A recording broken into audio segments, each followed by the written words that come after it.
Good evening. It's November the 7th, 2011, Election Day, and I want to make comments about several different things this evening, and I want to start off tonight about recent congressional hearing that had the service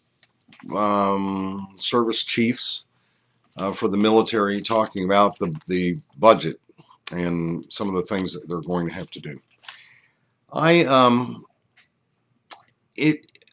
course, it was kind of obvious during the hearing that all of the service chiefs were, and the service members there in charge of budget or what have you, were, of course, trying to maintain their pile as best as they could.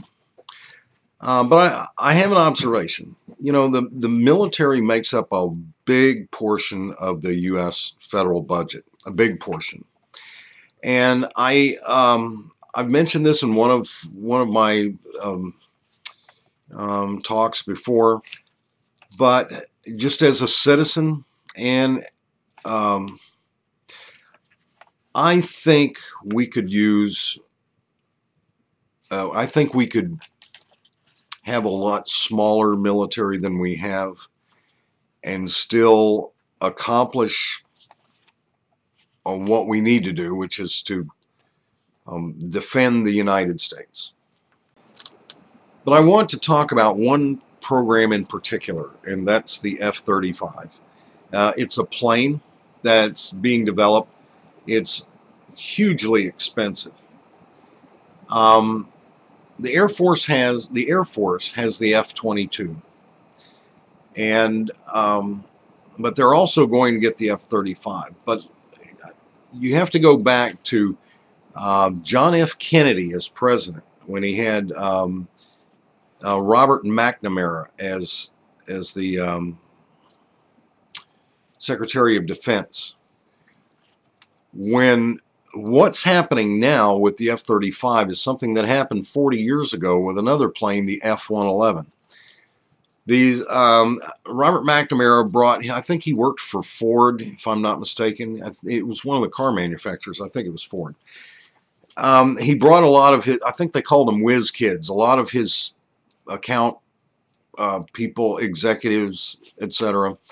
And they tried to get the military to make do with one plane.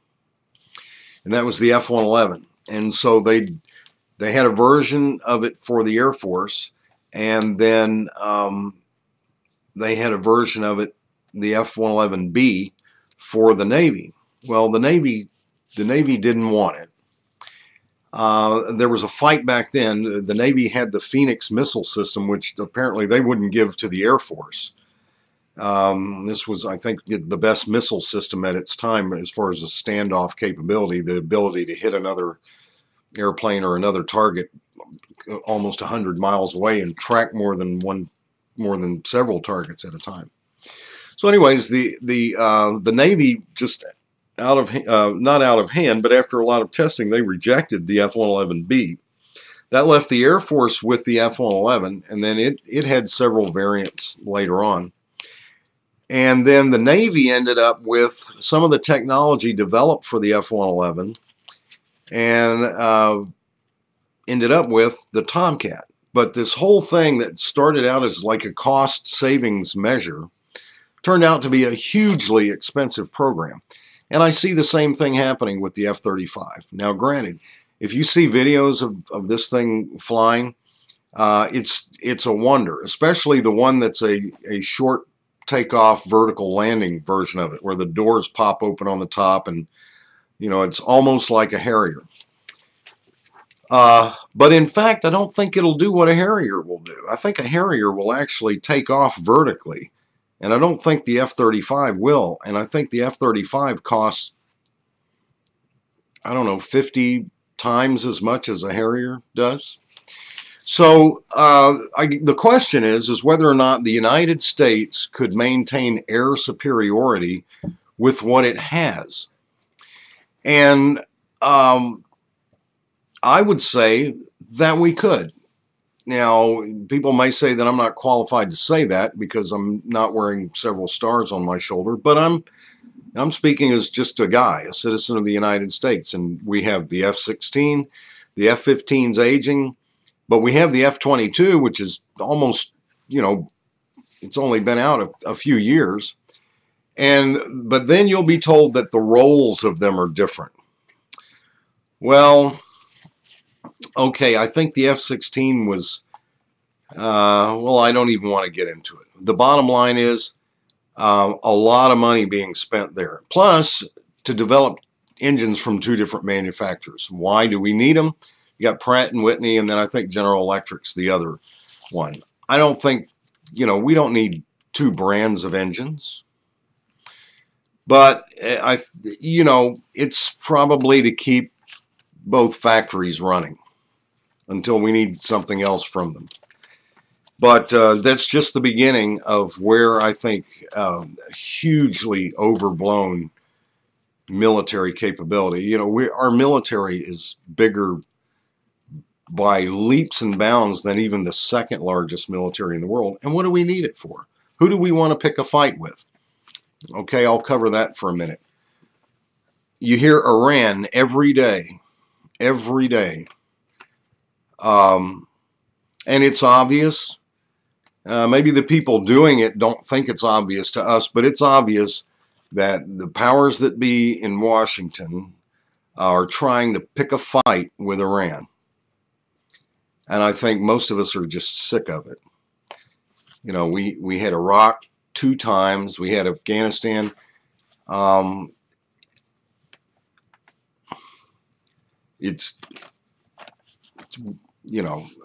Who thinks it's necessary for us to turn around, get most of our boys back home and women, and then turn around and go start up with someone else in the Middle East?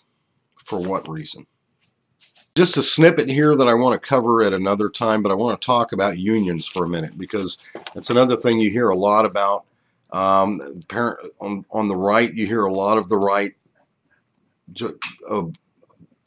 You hear that the right would rather get rid of unions.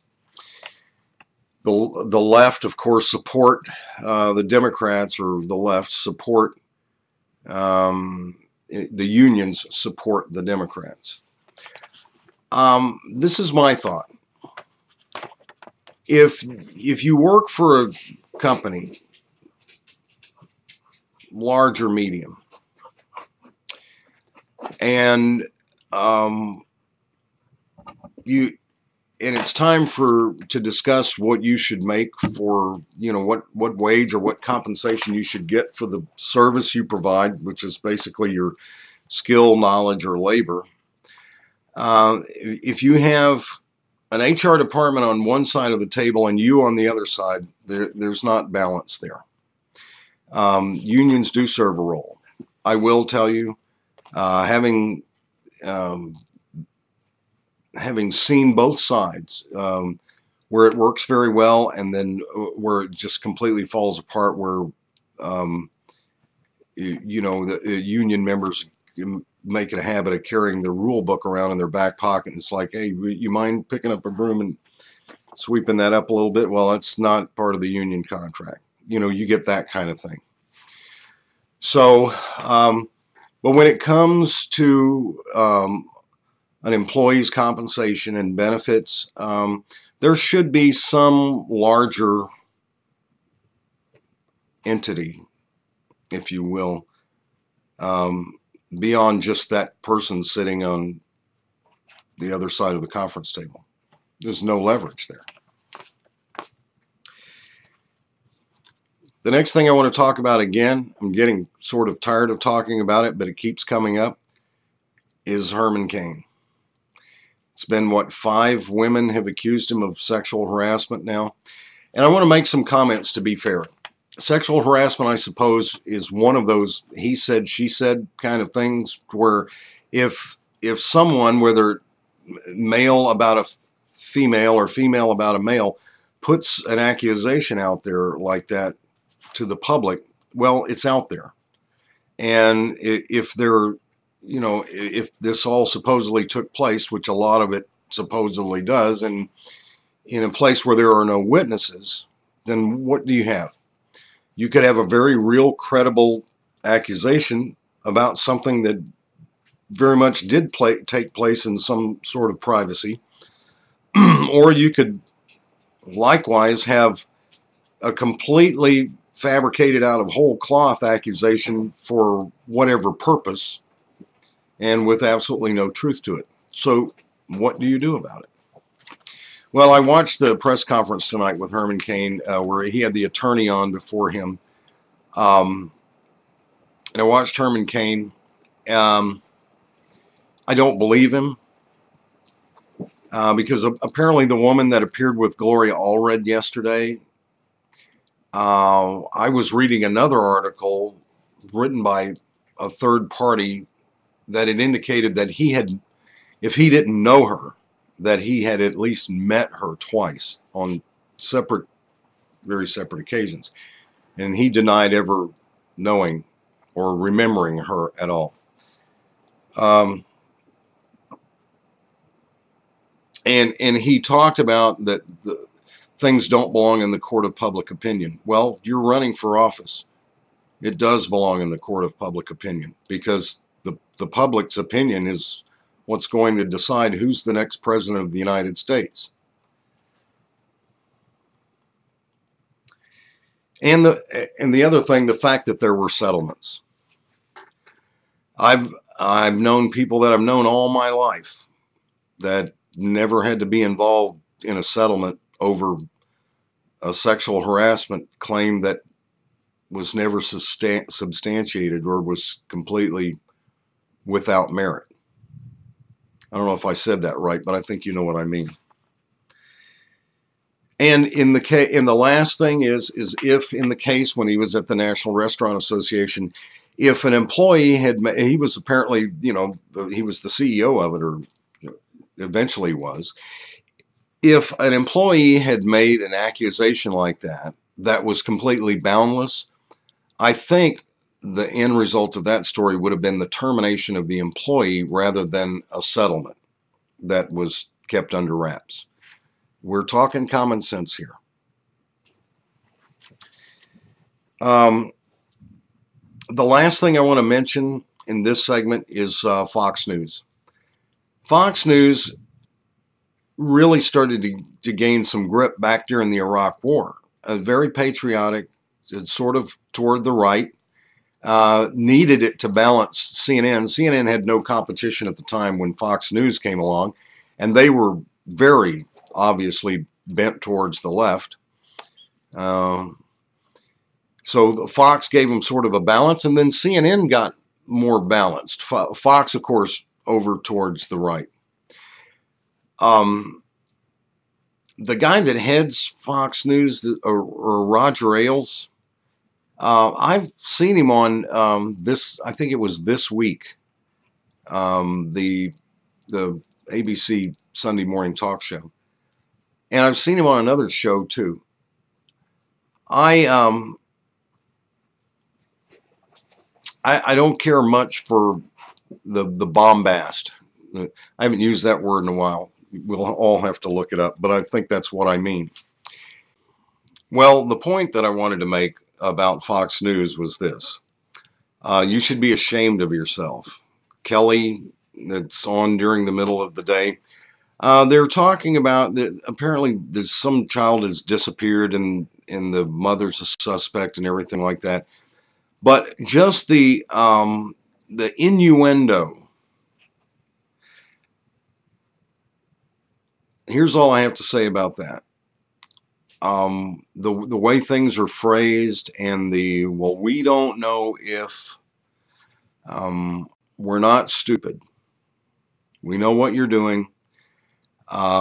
Stop doing it. Makes you look like an idiot.